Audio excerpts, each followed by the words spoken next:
Lumapit sa amin yung ex ko sa sinehan at yung kasama niyang mukhang aso. Tas bigla niyang tinapon yung hawak niyang coke sa kasama ko. Ay, sorry. Sorry talaga. Hindi ko sadya. Talisod lang kasi ako. Ah, sige, ayos lang. Buti na lang sa hoodie tumapon. Sure ka, okay ka lang? Oo, ayos lang.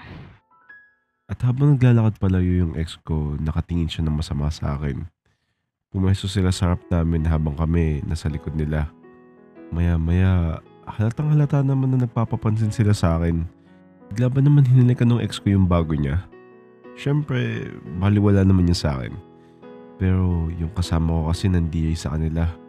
Kaya lumabas na lang kami ng sine. Dugyot naman ang dalawang yun. Malangya na nga. Wala pang respeto. Yaan mo na. Ganyan talaga pag galing sa squatter. Ano yun? Nagulat na lang ako nung sumunod din lumabas ng sine yung ex ko. Pero hindi nga lang niya kasama yung bago niya. Nagpapapansin talaga to. Wala po. Wait nga po. Sumusunod pa kayo sa amin? Ako? Ba't naman ako susunod sa inyo? Parang pakiramdam ko lang po. Kanina ko pa po kasi kayo nakikita eh. Baka coincidence lang. Huwag mo na lang pansinin. Okay po.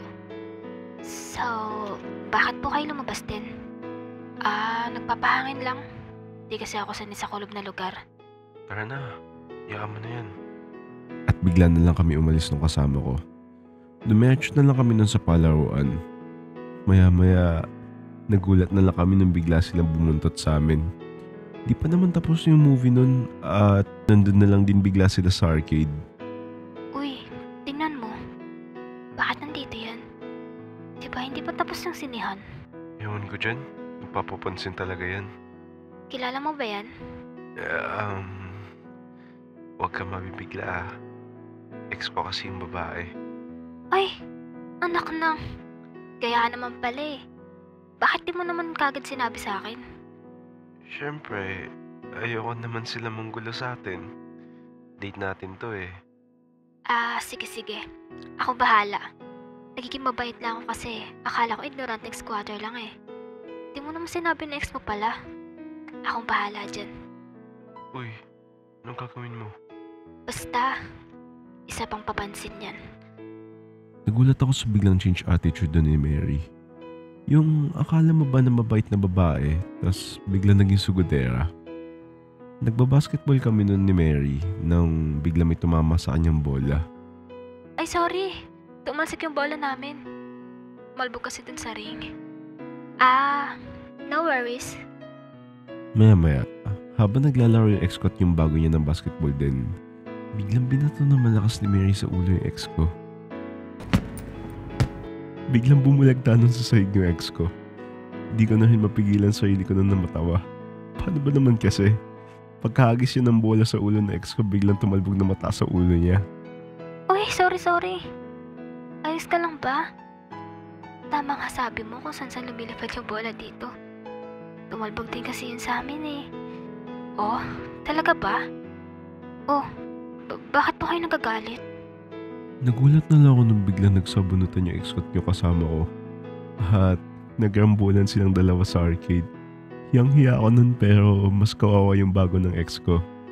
Halos gusto magtago sa ilalim ng lupa. Inawat namin silang dalawa. At pagdating ng guard, bigla silang kinausap. Pero syempre, mas mukhang may class yung kasama ko at mukhang squatter yung ex ko. Sila yung pinalabas ng arcade at hindi kami. Chinek din kasi sa CCTV ko sino yung nauna. At nakita na yung ex ko yung unang nambato sa amin. Tapos kami gumala nun ni Mary at umuwi na kami. Hinatid ko siya nun sa bahay niya. Sabay sabi kong, nag-enjoy ako. Lalo na nung ginawa mong sahig yung ulo niya.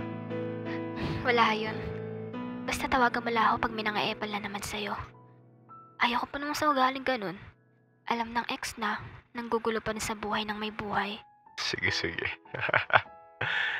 Salamat na marami, Mary. Welcome. Ingat ka sa pag-uwi ah. Habang naglalakad ako noon, nakita ko yung ex ko nag-aantay sa tapat ng bahay namin.